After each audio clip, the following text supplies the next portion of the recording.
ইনশাআল্লাহ 2 মাসের মধ্যে আমাদের এই টেন্ডারে যাবে, এটার সমাধান হবে পানির জন্য। 48 কোটি টাকার একটা বাজেট দিচ্ছে। দেখেন, এর আগের দিন আমাদের মাননীয় প্রধানমন্ত্রী গোপালগঞ্জের ব্যাপারে যথেষ্ট আন্তরিক।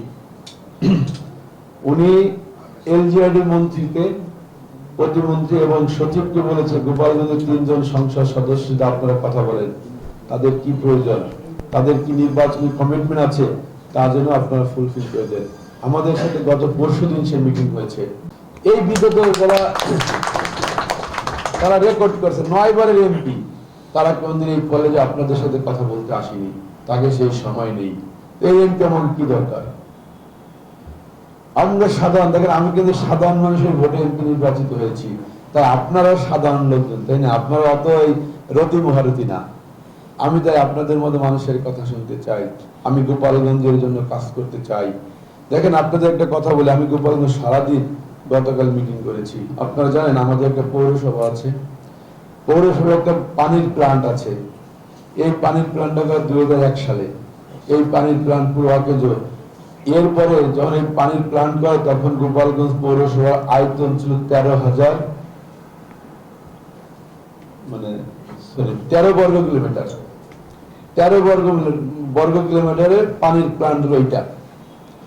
এরপরে এই পৌরসভা সোনাকই, গুনাপাড়া, বেদগ্রাম, হরিদাসপুর যে বাড়ছে, এখন বর্তমান গোপালগঞ্জ পৌরসভার আয়তন 30 বর্গ কিলোমিটার। সেই পানির প্লান্টটা সেটাই রয়ে গেছে।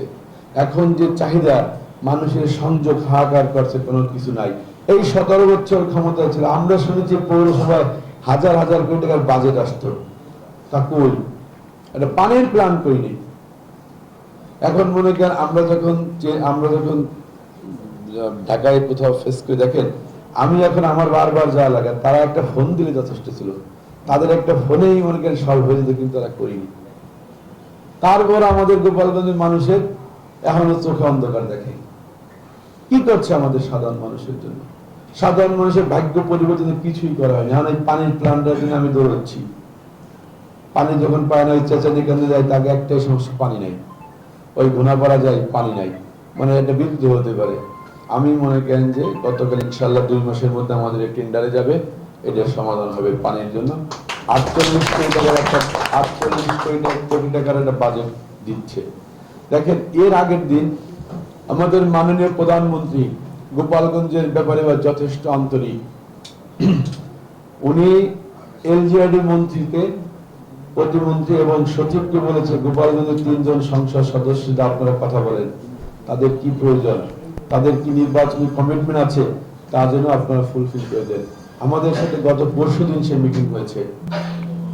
সেই মিটিং এর পরে আমাদের সব ছিল, মানে এলজিআরডি ডিপার্টমেন্টের চিফ ইঞ্জিনিয়ার থেকে শুরু করে আপনার এলজিআরডি পাবলিক হেলথ, সব চিফ ইঞ্জিনিয়ার ছিল, সচিব ছিল, প্রতিমন্ত্রী ছিল, সবাই ছিল।